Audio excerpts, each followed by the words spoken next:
हर हर महादेव। शनि प्रदोष व्रत कथा का श्रवण आज इस वीडियो में करेंगे, तो वीडियो के अंत तक आप सभी बने रहिए। महादेव और माता पार्वती की कृपा आप पे सदा सर्वदा बनी रहे, इसी कामना के साथ कथा का प्रारंभ करते हैं। तो जैसा कि शनि प्रदोष व्रत की पौराणिक कथा कुछ इस प्रकार से है।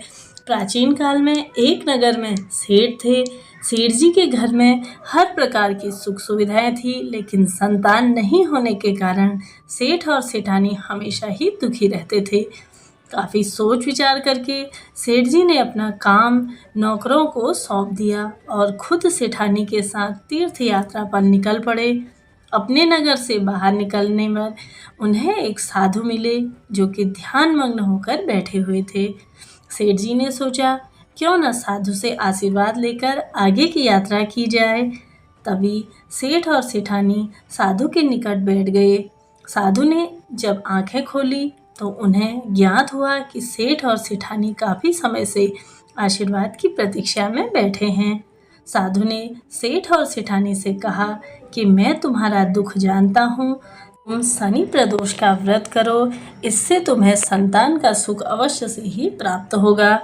साधु ने सेठ सेठानी दोनों को प्रदोष व्रत की विधि बताई और शंकर भगवान को निम्न वंदना भी बताई कि किस प्रकार से भगवान शंकर की तुम्हें वंदना करनी है। तो वह बोले, हे रुद्रदेव शिव नमस्कार, शिव शंकर जगत गुरु तुम्हें नमस्कार, हे नीलकंठ सूर्य नमस्कार, शशि मौली चंद्र सुख नमस्कार, हे उमाकांत सुधि नमस्कार, उग्रत्व रूप मन नमस्कार, ईशान ईश प्रभु नमस्कार, विश्वेश्वर प्रभु शिव नमस्कार। दोनों साधु से आशीर्वाद लेकर तीर्थ यात्रा की ओर चल पड़े।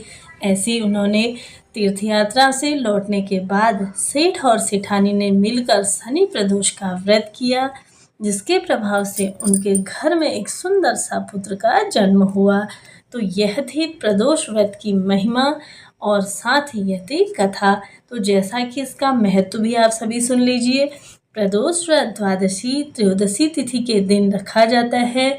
अगर किसी जातक को भोलेनाथ को प्रसन्न करना हो तो उसे प्रदोष व्रत अवश्य करना चाहिए। इस व्रत को करने से शिव प्रसन्न होते हैं तथा व्रती को संसार की सभी सुख प्राप्त होते हैं, पुत्र प्राप्ति होती है।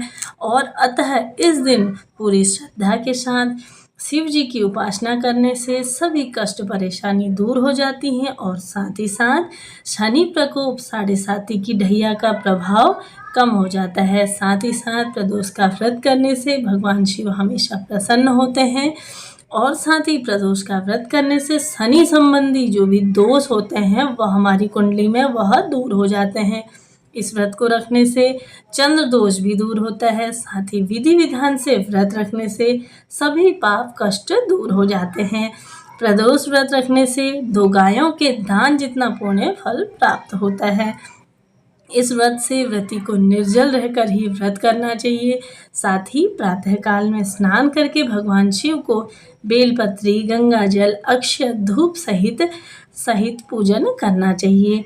संध्या काल में पुनः स्नान करके प्रदोष काल के समय विधि विधान से पूजन करना चाहिए। तो प्रदोष काल की पूजा का मुहूर्त भी आप सभी नोट कर लीजिए। तो शाम के समय में 6:58 से रात्रि 9:09 तक प्रदोष काल की पूजा का शुभ मुहूर्त रहेगा।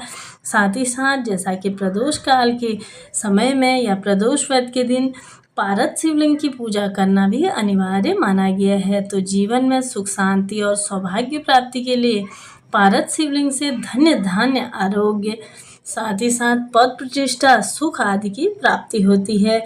इसके साथ ही सभी भक्तजनों को इस दिन जैसा कि जो संतानहीन हैं दंपत्ति उन्हें भी संतान रत्न की प्राप्ति के लिए 12 ज्योतिर्लिंगों के पूजन जितना पुण्य फल आज के दिन उन्हें प्राप्त होता है। इसके साथ ही शनि प्रदोष व्रत की दूसरी कथा का हम श्रवण करेंगे। जैसा कि पौराणिक कथा के अनुसार प्राचीन समय में अंबापुर गांव में एक ब्राह्मणी रहती थी।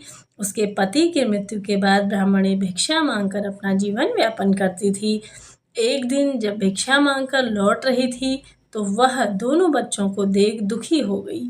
वह सोचने लगी कि इन दोनों बालक के माता पिता कौन हैं, इसके बाद वह दोनों बच्चों को घर ले आई। समय बीतने के बाद बालक बड़े हो गए। एक दिन ब्राह्मणी दोनों बच्चों को लेकर ऋषि शाटिल्य के पास पहुंची।